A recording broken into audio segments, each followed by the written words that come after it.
నమస్కారం రేషియా టీవీ వార్తలకు స్వాగతం. నా పేరు సుమలత. వార్తల్లో ముందుగా హెడ్లైన్స్. మాజీ ముఖ్యమంత్రి జగన్ నివాసం ఉంటున్న తాడేపల్లి ప్యాలెస్ కల్కి సినిమాలోని కాంప్లెక్స్ లాంటిదని డొక్కా మాణిక్యవర ప్రసాద్ విమర్శలు.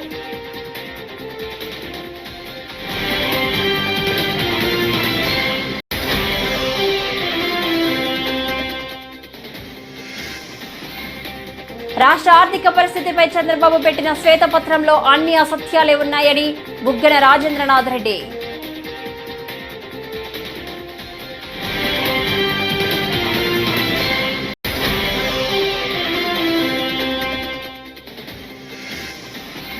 వాస్తవాలతో శ్వేతపత్రాలు విడుదల చేస్తుంటే వైసీపీ నేతలు జీర్ణించుకోలేకపోతున్నారు. యనమల.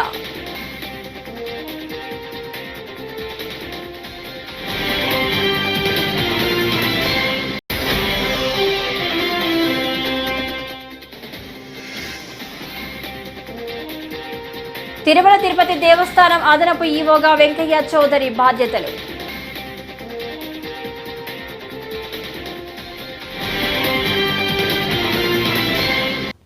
ఇక డీటెయిల్స్ చూస్తే, టీడీపీ కూటమి ప్రభుత్వం వరుసగా విడుదల చేస్తున్న శ్వేతపత్రాలపై వైసీపీ నేతలు విమర్శలు చేస్తుండడం తెలిసిందే. దీనిపై టీడీపీ సీనియర్ నేత యనమల రామకృష్ణుడు స్పందించారు. తాము అసెంబ్లీలో విడుదల చేసిన శ్వేతపత్రాలలో సాక్షి వక్రీకరించిందని ఆరోపించారు. సాక్షితో పాటు వారి అనుబంధ మీడియా సంస్థలు సభా హక్కుల ఉల్లంఘనకు పాల్పడ్డాయని అన్నారు. జగన్తో పాటు సాక్షి, అనుబంధ మీడియా సంస్థలు సభా హక్కుల కమిటీ నోటీసులు ఎదుర్కోక తప్పదని యనమల స్పష్టం చేశారు. సభా హక్కుల కమిటీ ఏర్పడవగానే శ్వేతపత్రాల్లోని అంశాలను వక్రీకరించిన వారిపై చర్యలు ఉంటాయని తెలిపారు. ఆ విధంగా శ్వేతపత్రాలను కూడా వక్రీకరించి మాట్లాడడం అనేటువంటిది సరి అయినటువంటి విధానం కాదు.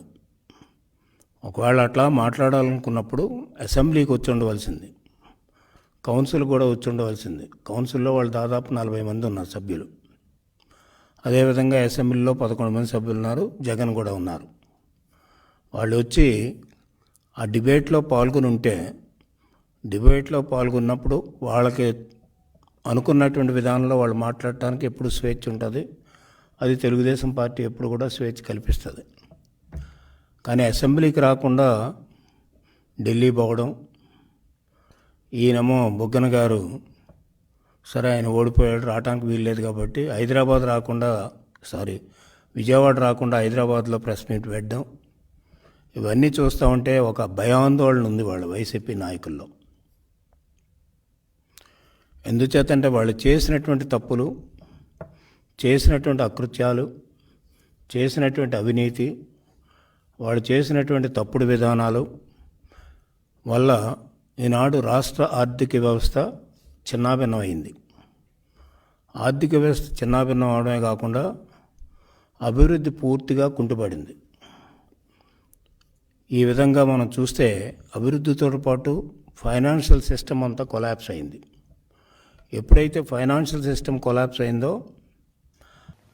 మాజీ ముఖ్యమంత్రి జగన్ నివాసం ఉంటున్న తాడేపల్లి ప్యాలెస్ కల్కి సినిమాలోని కాంప్లెక్స్ లాంటిదని తెలుగుదేశం పార్టీ నేత డొక్కా మాణిక్యవర ప్రసాద్ విమర్శలు గుప్పించారు. కాంప్లెక్స్లో కమాండర్ల సజ్జల రామకృష్ణారెడ్డి కుట్రలు, కుతంత్రాలకు ప్రణాళికలు రచిస్తారని ఆరోపించారు. కాంప్లెక్స్లో జగన్ సుప్రీం కాదు, ఆయన్ను మించిన వారు ప్యాలెస్లో ఉన్నారు. సుప్రీం కమాండర్కు మధ్యవర్తిలా జగన్ వ్యవహరిస్తారు అని డొక్కా ఆరోపించారు. జగన్ అసెంబ్లీకి రాకుండా ప్రెస్ మీట్ పెట్టి శ్వేతపత్రాలపై అబద్ధాలు మాట్లాడారని డొక్కా మండిపడ్డారు. మాట్లాడాడు కానీ వాస్తవం ఏంటనేది కాలం నిర్ణయిస్తుంది. దాన్ని రకరకాల సంస్థలు వెరిఫై చేస్తారు.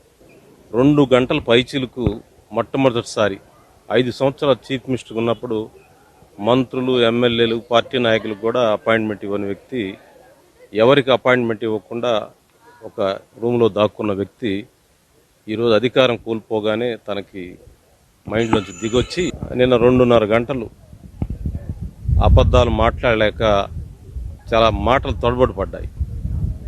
చాలా తప్పులు మాట్లాడాడు. ఆ మాట కూడా స్పష్టంగా రావట్లే. అంటే అబద్ధాలు చెప్పడం కూడా ఆయనకి తడబాటు పడ్డాడు. అబద్ధాలు చెప్పడంలో అంత అబద్ధాలు చెప్పాల్సిన పని ఉంది. వాస్తవంగా ఉన్న విషయాలు ఒప్పుకోండి, లేదంటే మీరు బాగు చేయండి, నేను చేయలేకపోయాను మీరు చేయండి అని చెప్పండి. నువ్వు చేయలేదనే కదా ప్రజలు రిజెక్ట్ చేసింది నిన్ను. ఆ విషయాన్ని ఒప్పుకోవటానికి ఎందుకు వెనకడుగు వేస్తావు? నువ్వు వాస్తవంగా అసలు ప్రజల చేత ఎలక్ట్ అయిపోయిన ఎమ్మెల్యేవి నువ్వు. నీకు నిజంగా ధైర్యం ఉంటే అసెంబ్లీకి వచ్చి నువ్వు అటాక్ చేయి, సమాధానం చెప్పు. అసెంబ్లీని విస్మరించి నీ ప్యాలెస్లో కూర్చొని ప్రెస్ మీట్ పెడతారా? ఈ ధర్మం అనేది ఎలక్టెడ్ మెంబర్స్కి. నీకు ప్రజాస్వామ్యం మీద, రాజ్యాంగం మీద నమ్మకం ఉందా నీకు? నువ్వు అసెంబ్లీకి వచ్చి నువ్వు గౌరవ సభ్యుడు ఎలక్ట్ అయ్యావు. నువ్వు రాష్ట్రంలో 5 సంవత్సరాలు ముఖ్యమంత్రిగా చేశారు. మీరు వచ్చి ఆ అసెంబ్లీలోనే మీకున్న డిఫెన్స్ ఏంటో మీరు చాలా తీవ్రంగా ఖండిస్తున్నాము. అది ప్రజాస్వామ్యంలో అది వాంఛనీయం కాదు, అది రాజ్యాంగ వ్యతిరేకం. మీ ప్యాలెస్ కంటే అసెంబ్లీ పవిత్రమైంది. రాజ్యాంగంలో అసెంబ్లీ చాలా పవిత్రమైన ఇన్స్ట్రుమెంట్. అసెంబ్లీని బాయ్కాట్ చేసి అసెంబ్లీ జరుగుతుంటే ప్యారల. రాష్ట్ర ఆర్థిక పరిస్థితిపై చంద్రబాబు పెట్టిన శ్వేతపత్రంలో అన్ని అసత్యాలే ఉన్నాయని, అసెంబ్లీ సాక్షిగా ఆయన తప్పుడు లెక్కలు చూపించారని ఏపీ ఆర్థిక శాఖ మాజీ మంత్రి బుగ్గన రాజేంద్రనాథ్ రెడ్డి అన్నారు. శనివారం ఉదయం నగరంలోని ప్రెస్ క్లబ్లో ఆయన టీడీపీ ప్రభుత్వ ఆర్థిక శ్వేతపత్రంపై కౌంటర్ ఇచ్చారు. చంద్రబాబు ఆర్థిక పరిస్థితిపై ఇచ్చినది శ్వేతపత్రమా, నాకు పత్రమా? చంద్రబాబు ఆర్థిక పరిస్థితిపై వైట్ పేపర్ ఇచ్చి చేతులు ఎత్తివేసినట్టు ఉంది. చంద్రబాబు సూపర్ 6 డకౌట్ అయినట్టుంది. ప్రజల ఆశలు నీరుగార్చేలా ఆయన వైట్ పేపర్ ఉంది అని బుగ్గన అన్నారు.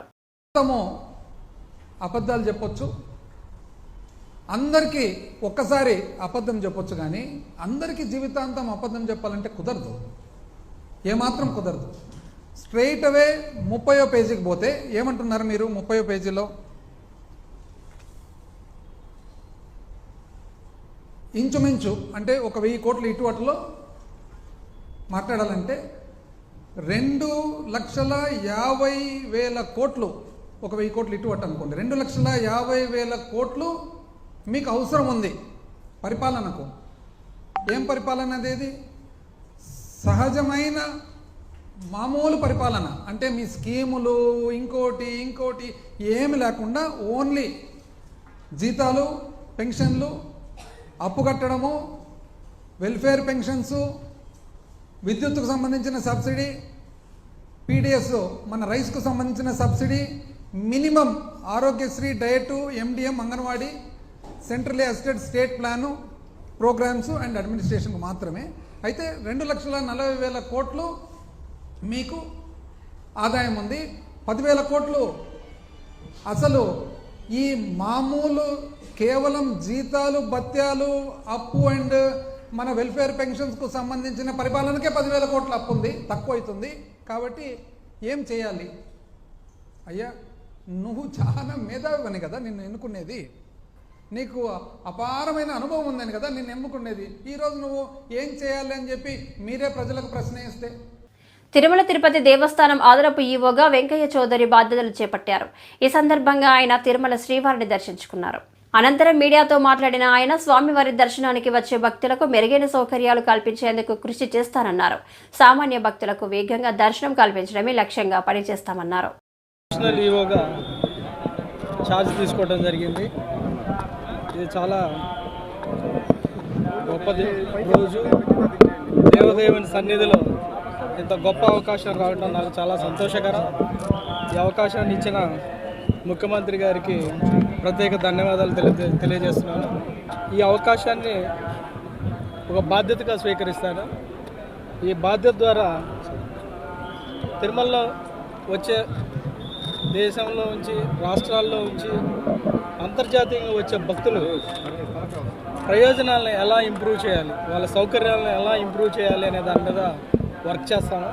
దర్శనం టికెట్ల కాడ నుంచి వాళ్ళకి కావాల్సిన క్వార్టర్ అలాట్మెంట్ కానీ, లేకపోతే శానిటేషన్ కానీ, లేకపోతే ఫుడ్ ఫెసిలిటీస్ కానీ, ఉచిత దర్శనం వచ్చే అనేకమైన భక్తులకి ఏ రకమైన ప్రయోజనాలు అందిస్తే వాళ్ళు సంతోషంగా ఉంటారు, ఎంత ఫాస్ట్గా దర్శనం చేసుకొని వాళ్ళు వెళ్ళిపోతారనే దాని మీద వర్క్ చేస్తాం. ఈ పని చేసే ప్రాసెస్లో ఖచ్చితంగా ప్రతి డిపార్ట్మెంట్, ప్రతి వింగ్ నుంచి కూడా కోఆర్డినేట్ చేస్తాం. ప్రతి వింగ్ మీద రివ్యూ చేసి ఎక్కడైతే ప్రాసెస్ రిలేటెడ్ స్లోగా ఉంది, బాటిల్ నెక్స్ ఉన్నాయి, వాటి ఇమ్మీడియట్గా ఎలా అడ్రస్ చేయొచ్చు, ఎలా సాల్వ్ చేసే చేయగలము అనే దాని మీద వర్క్ చేస్తాం. ఈ క్రమంలో ఖచ్చితంగా ప్రతి డిపార్ట్మెంట్లో ఫీడ్బ్యాక్ సిస్టాన్ని ఎంపవర్ చేసి ఫీడ్బ్యాక్ ద్వారా సిస్టాన్ని ఎలా ఇంప్రూవ్ చేయాలో అనే దాని మీద వర్క్ చేస్తాం. ఈ క్రమంలో అందరి stake holders, temple administration, temple related ఉన్న అందరి స్టేక్ హోల్డర్స్ హైదరాబాద్ నగర అభివృద్ధికి కిషన్ రెడ్డి ఎన్ని నిధులు తెస్తారో చెప్పాలని మంత్రి పొన్నం ప్రభాకర్ డిమాండ్ చేశారు. ఎంపీలుగా ప్రాతినిధ్యం వహిస్తున్న నగరానికి రూపాయి తీసుకురాలేని వాళ్లకు కేంద్ర మంత్రులుగా ఉండే అర్హత లేదన్నారు. అసెంబ్లీ మీడియా పాయింట్ వద్ద మంత్రి పొన్నం మాట్లాడుతూ కేంద్రం తెలంగాణకు గాడిద గుడ్డు ఇచ్చిందన్నారు. కిషన్ రెడ్డి అఖిలపక్షాన్ని మోదీ వద్దకు తీసుకువెళ్తే రావడానికి రాష్ట్ర ప్రభుత్వం సిద్ధంగా ఉందని తెలిపారు. ఈ సందర్భంగా అడుగుతా ఉన్నాం గౌరవ కేంద్ర మంత్రి కిషన్ రెడ్డి గారిని, మీరు హైదరాబాద్ నగరం నుంచి ప్రాతినిధ్యం వహిస్తా ఉన్నారు. గతంలో కూడా ఇక్కడ నుండే ప్రాతినిధ్యం వహించి కేంద్ర టూరిజం శాఖ మంత్రిగా ఉన్నారు. హైదరాబాద్ అనేటువంటి ఒక విశ్వ నగరం, చారిత్రాత్మక హెరిటేజ్ అండ్ ఆర్కియాలజీకి సంబంధించినటువంటి కేంద్రం. ఈ రోజు దేశంలో టూరిజం మంత్రిగా కూడా మీరు ₹1 తీసుకురాలే. ఆనాడు స్మార్ట్ సిటీ వస్తే కరీంనగర్ లో రాష్ట్ర ప్రభుత్వం విజ్ఞప్తి మేరకు హైదరాబాద్ నుంచి కరీంనగర్ మార్చారు. ఆనాడు కరీంనగర్ అవసరం ఉండే కాబట్టి మార్చారు. కానీ హైదరాబాద్ అదనంగా స్మార్ట్ సిటీ తీసుకురావడానికి లేదా అమృత్ పథకం కింద పెరుగుతున్న జనాభా కింద నీటి వనరులను పెంచడానికి సంబంధించి కావచ్చు, లేదా చారిత్రాత్మకమైనటువంటి హైదరాబాద్ కేంద్రానికి హెరిటేజ్ ద్వారా, టూరిజం ద్వారా, ఆర్కియాలజీ డిపార్ట్మెంట్ ద్వారా అనేకమైనటువంటి ఒక చారిత్రాత్మకమైనటువంటి అంశాలను అభివృద్ధి చేయడానికి ₹1 తీసుకురాలే. ఇవాళ అడుగుతా ఉన్నాం, రాష్ట్ర ప్రభుత్వం 10,000 కోట్లు ఇచ్చింది. కేంద్రం నుంచి గ్రాంట్ కింద గానీ లేదా ఇక్కడ ఉన్నటువంటి స్థానిక సంస్థల్ని బలోపేతం చేయడానికి గానీ మీరు ఎన్ని నిధులు తీసుకొస్తారనేటువంటి మాట సందర్భంగా అడుగుతా ఉన్నాం. ఇక్కడ నుంచి ప్రాతినిధ్యం వహిస్తున్నటువంటి మీరు కేంద్ర ప్రభుత్వం బడ్జెట్ లో లేకున్నా బడ్జెట్ ప్రసంగంలో సవరణల ద్వారా హైదరాబాద్ నగర అభివృద్ధికి సంబంధించి గానీ తెలంగాణ అభివృద్ధికి సంబంధించిన విషయం లోపల మీ చిత్తశుద్ధిని నిరూపించుకోమని కోరుతా ఉన్నాం. అదేవిధంగా ఇంకొక మంత్రి బండి సంజయ్ గారు, వీళ్ళిద్దరు కూడా బడ్జెట్ చాలా బాగుంది, అందరికీ ఆమోదయోగ్యంగా ఉందని చెప్తా ఉన్నారు. మేము ఈ నియోజకవర్గాలకు ఏం దేనోళ్ళు మీరు కేంద్ర మంత్రులుగా అర్హత ఉండేటువంటి అవకాశం ఉందని అడుగుతా ఉన్నాం. ఇలా ఇది అడుగుతా ఉంటుంటే నిన్న విచిత్రమైన పరిస్థితి, రాష్ట్ర వ్యాప్తంగా బీజేపీకి సంబంధించిన వాళ్ళు కొంత అక్కడక్కడ రాష్ట్ర ప్రభుత్వం బొమ్మలు కాలబెడతా ఉన్నారు. మీకేమైనా వివేకం ఉందా అని అడుగుతా ఉన్నాం. ఇలా మీరు ఈ రాష్ట్రంలో ప్రజలందరికీ తెలుసు, గాడిద గుడ్డు ₹1 కూడా నిధులు ఇవ్వని మీరు ఏ ముఖం పెట్టుకుని ఎలా ఇంకా ఈ రాష్ట్ర ప్రభుత్వానికి వ్యతిరేకంగా కార్యక్రమం చేస్తారని అడుగుతా ఉన్నా. మీకు చేతనైతే మీకు ఒకవేళ నిజంగా ఈ తెలంగాణ తిరుమల తిరుపతి దేవస్థానంలో భక్తుల రద్దీ సాధారణంగా ఉంది. ఉచిత సర్వదర్శనానికి 27 కంపార్ట్మెంట్లలో వేచి ఉన్న భక్తులు, టోకెన్ లేని భక్తులకు శ్రీవారి సర్వదర్శనానికి 18 గంటల సమయం పడుతోందని ఆలయ అధికారులు వెల్లడించారు. ఇక ₹300 ప్రత్యేక దర్శనానికి 4 గంటల సమయం పడుతుంది. మరోవైపు టైమ్ స్లాట్ ఎస్ఏసి దర్శనం కోసం 8 కంపార్ట్మెంట్లలో భక్తులు వేచి ఉండగా 5 గంటల సమయం పడుతుంది. నిన్న 65,980 మంది భక్తులు స్వామివారిని దర్శించుకున్నారు. అందులో 27,441 మంది భక్తులు తలనీలాలు సమర్పించారు. స్వామివారి హుండీ ఆదాయం 4.21 కోట్లుగా లెక్క తేలింది.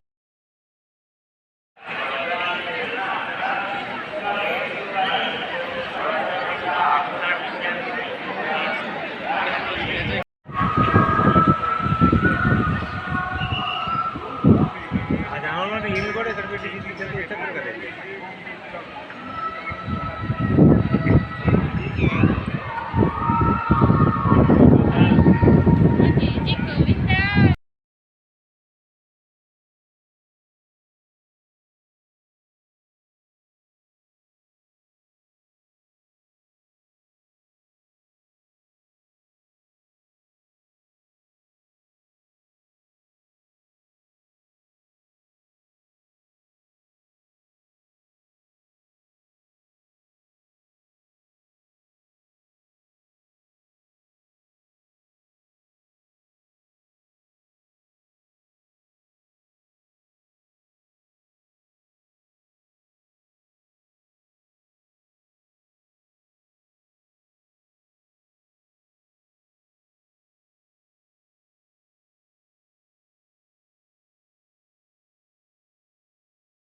రాయదుర్గంలో భారీగా గోవా అక్రమ మద్యం స్వాధీనం చేసుకున్నట్లు జిల్లా ఎస్పీ కేవీ మురళీకృష్ణ వెల్లడించారు.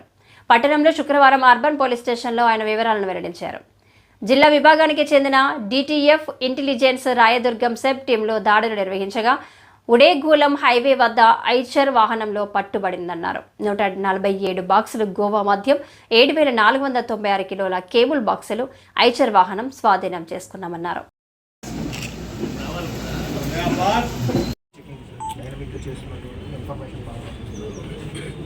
ఎగ్జిస్టింగ్ ఏవైతే ఉన్నాయో అవన్నీ స్టడీ చేసి కార్యాచరణ ప్రణాళిక ఏర్పాటు చేసుకోవాల్సిన అవసరం ఉంది. దాని దృష్ట్యా సబ్ పోలీసు అధికారులందరితో సమన్వయం strengthening of the check post, strengthening of the vehicle checking తప్పకుండా రీఆర్గనైజ్ చేయడం అనేది.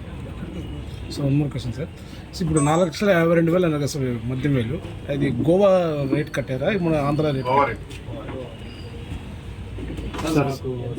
మన సర్కిల్ పరిధిలో సెబ్లో మాకు వచ్చే సమాచారం మేరకు స్టాఫ్ తక్కువ ఉంది సార్. సెబ్లో అవన్నీ కూడా ఎట్లా దానిని నెంబర్ని పెంచాలి, స్ట్రెంథన్ చేయాలి అనేది కూడా చర్య తీసుకున్నాం సార్. ఈ లోడ్లో మద్యంతో పాటు కాపర్ వైర్ కూడా వచ్చింది, దాని విషయం ఎట్లా? అదే మొత్తం దానిని కూడా ఇది వీళ్ళు ఆ మెటీరియల్తో పాటు దీనిని అక్రమ రవాణా చేస్తున్నారు కాబట్టి దానికి ఉపయోగించినటువంటి వెహికల్ కానీ దాన్ని తీసుకెళ్ళేటటువంటి వాటి మధ్యలో ఏదైతే కాపర్ వైర్స్ తీసుకుంటున్నారో వాటిని కూడా అన్నింటినీ కూడా మనం చట్ట ప్రకారం సీజర్స్ ప్రొసీజర్ ఏదైతే ఉందో దాని ప్రకారం సీజ్ చేయడం జరిగింది. సో అవన్నీ దాని వాల్యూ అంతా కూడా కలుపుతుంది. దాదాపు 20 లక్షల వరకు మద్యం విలువ మాత్రం అక్రమంగా తీసుకుంది.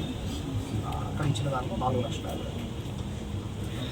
సార్ పట్టుబడింది ఆంధ్రప్రదేశ్ కదా సార్, ఆ వాల్యూ లెక్కే సార్ మేము? లేదు లేదు, అక్కడిది ఎక్కడైతే ఉంది అది అంటే ఇక్కడ ఉండే దానిలో ఇప్పుడు ఆ కొన్ని బ్రాండ్స్ ఇక్కడ ఉండొచ్చు అభినందించడం, వాళ్ళకి అవార్డును కూడా అందజేయడం, ఇలాంటి కృషి చేసినందుకు వాళ్ళని మోటివేషన్గా తీసుకుని మిగిలిన వాళ్ళు కూడా ఇలాంటి. బొమ్మనహల్ మండలంలోని నేమకల్లు రైతన్నలను ఆదుకోవడంలో అధికారులు నిర్లక్ష్యం విడాలని సిపిఐ తాలూకా కార్యదర్శి నాగార్జున పేర్కొన్నారు. ఈ సందర్భంగా శనివారం ఆయన మీడియాతో మాట్లాడారు. పరిశ్రమలు వెదజల్లే పొల్యూషన్ వల్ల పంటలు చేతికందక నష్టపోతున్న రైతన్నలను ఆదుకోవాలని కాల్వ జిల్లాలో సైతం ధర్నా చేపట్టిన విషయాన్ని గుర్తు చేశారు. అధికారులు మాత్రం నిమ్మకు నీరెత్తినట్లుగా వ్యవహరిస్తున్నారని ఆగ్రహం వ్యక్తం చేశారు. నియోజకవర్గంలో బొమ్మనహల్ మండలంలో నేమకల్ గ్రామంలో మళ్ళీ రైతు పొలాలు పూర్తిగా నష్టపోయినాయని చెప్పేసి గత 40 రోజులుగా మళ్ళీ ఇక్కడ అధికారుల దృష్టికి తీసుకుపోవడం జరుగుతూ ఉంది. కానీ అధికారులు మాత్రం నిమ్మకు నీరెత్తినట్లు ఉన్నారు. ప్రస్తుత పరిస్థితుల్లో ఇప్పుడు పోలీస్ డిపార్ట్మెంట్ సంబంధించిన వాళ్ళు వస్తారని తెలిస్తే మళ్ళీ దాదాపు సోమలాపురం నుంచి కూడా విద్యాహాల గేట్ వరకు లారీలన్నీ నిలబెట్టేశారు. అక్కడంతా వాటర్ వేసేసారు. ఎప్పుడు వేయని వాళ్ళు ఇక్కడ ఫ్యాక్టరీల వరకు మొత్తం నీళ్ళు వదిలేసినారు. అంటే వీళ్ళు ప్రభుత్వ నిబంధనలకు వ్యతిరేకంగా పనిచేస్తూ ఉన్నారు. ఈ ఫ్యాక్టరీలు నడుస్తూ ఉండదు కూడా ప్రభుత్వానికి వ్యతిరేకంగా.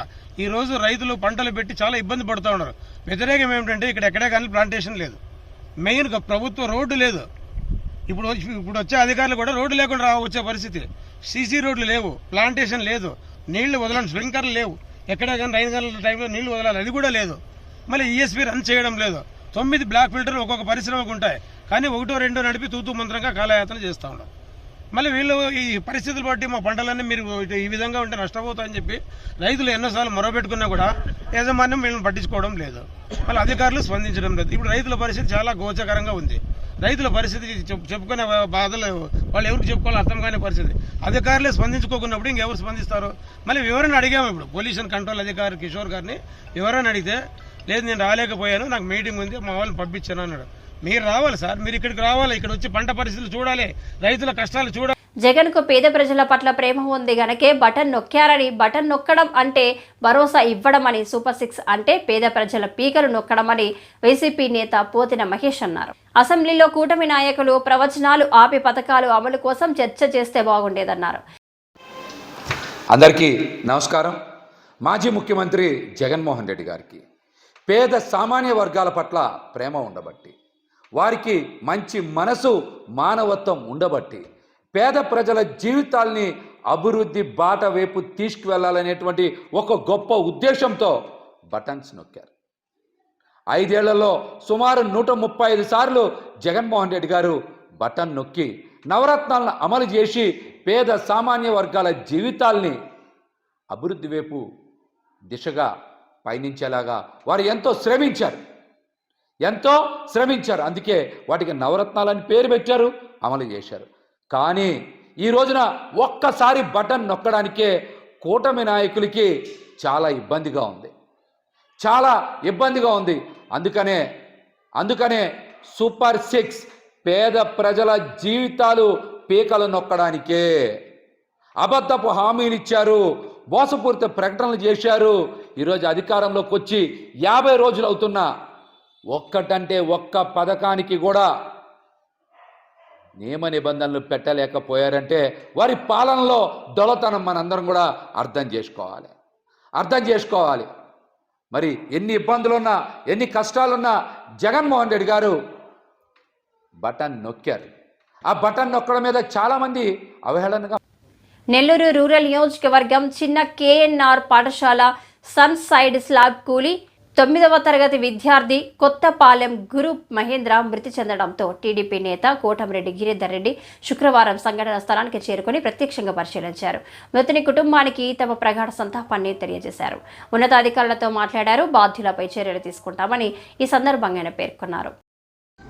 అత్యంత దురదృష్టకర సంఘటన ఈరోజు ఏదైతే కేఎన్ఆర్ స్కూల్లో జరిగిందో ఇప్పటికే దీన్ని శాసనసభ్యులు శ్రీరెడ్డి గారి దృష్టికి కూడా తీసుకుపోయాను. ఆయన పోలీస్ అధికారులతో అందరితో కూడా మాట్లాడారు. దానికి సంబంధించిన ఎడ్యుకేషన్ అధికారులతో కూడా ఎటువంటి ఉన్న దాంట్లో ఇబ్బందులు లేకుండా అన్ని డిపార్ట్మెంట్లు కూడా కలిసి విచారణ జరిపి బాధ్యుల్ని చర్యలు తీసుకోవాలనేది ఒక విధానం. అదేవిధంగా ఏదైతే ఈరోజు ఒక బాలుడు చనిపోయినాడో దానికి సంబంధించి తిరిగి తెచ్చే పరిస్థితి మనకు లేదు.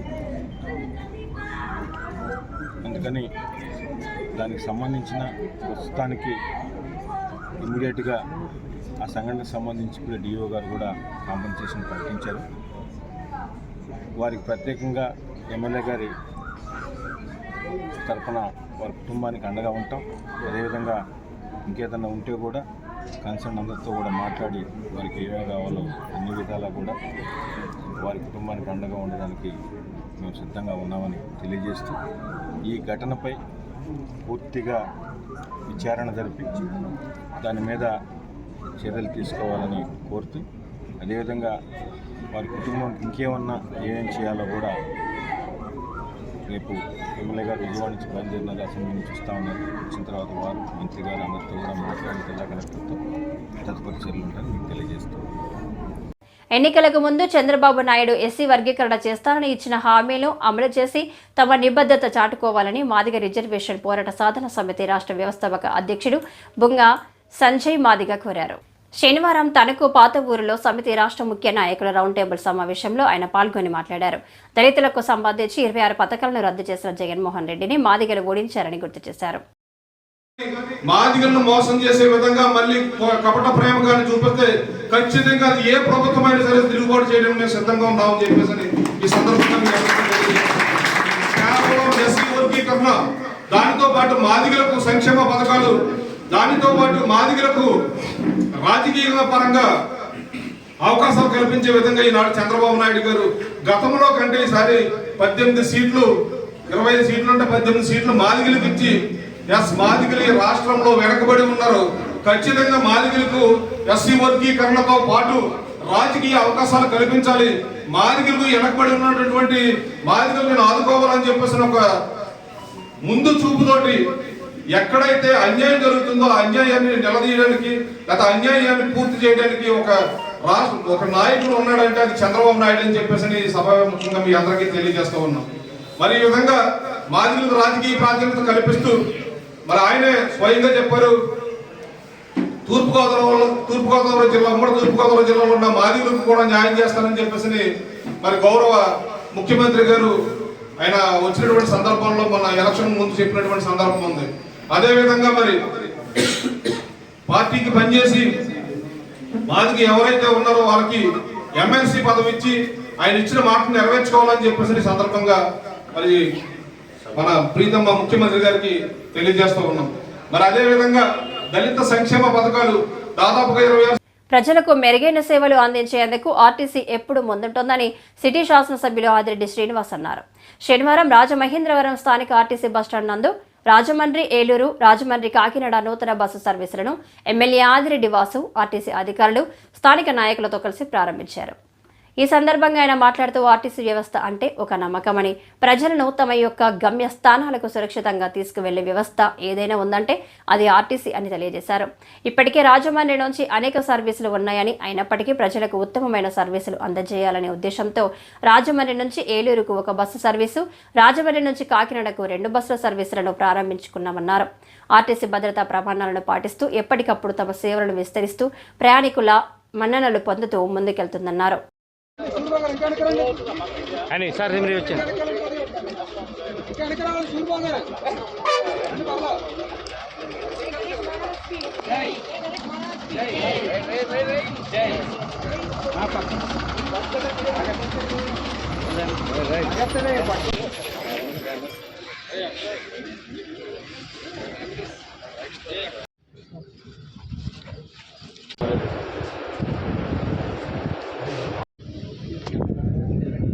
ఈ యొక్క డిపో పరిధిలో ఈరోజు 3 సర్వీసెస్ని ప్రారంభించడం జరిగింది. ఆర్ఎం గారు, డిఎం గారు, ఇతర ఆర్టీసీ అధికారుల సమక్షంలో ఎన్డీఏ కూటమి నాయకులు అందరూ కూడా రావడం జరిగింది. ప్రధానంగా ఆర్టీసీ వ్యవస్థ అంటే నమ్మకం, ఒక ఎమోషన్. అలాగే వారి యొక్క గమ్యస్థలాలకి సురక్షితంగా తీసుకెళ్లే వ్యవస్థలో ఏదైనా ఉందనంటే ఆర్టీసీ వ్యవస్థ ముందుందన్నలో ఏమాత్రం సందేహం లేదు. ఇప్పటికే అనేకమైన సర్వీసెస్ ఉన్నాయి, కానీ ఈ రోజున ప్రయాణికులకి మరింత బెటర్ సర్వీసెస్ అందించాలన్న ఉద్దేశంతో ఏలూరుకి 1, కాకినాడకి 2 సర్వీసెస్ కూడా ప్రారంభించడం జరిగింది. ఎప్పటికప్పుడు ఆర్టీసీ వారి యొక్క నెట్వర్క్ని విస్తీర్ణం చేసుకుంటూ ప్రయాణికుల యొక్క మన్నెలు పొందే విధంగా, అలాగే ఏదైతే సేఫ్టీ నార్మ్స్ అన్నింటినీ కూడా పాటించే విధంగా ముందుకు వెళ్తానే ఉంది. భవిష్యత్తులో కూడా అదే కార్యక్రమంతో ముందుకు సాగుతుంది. ఎన్డీఏ కూటమిగా మా పట్ల బాధ్యత ఉంది. గత 5 సంవత్సరాలు చూస్తున్నాం, అనేక సందర్భాల్లో ఆర్టీసీ ఛార్జెస్ పెంచిన. ఈ వార్తలు ఇంతటితో సమాప్తం. నమస్కారం.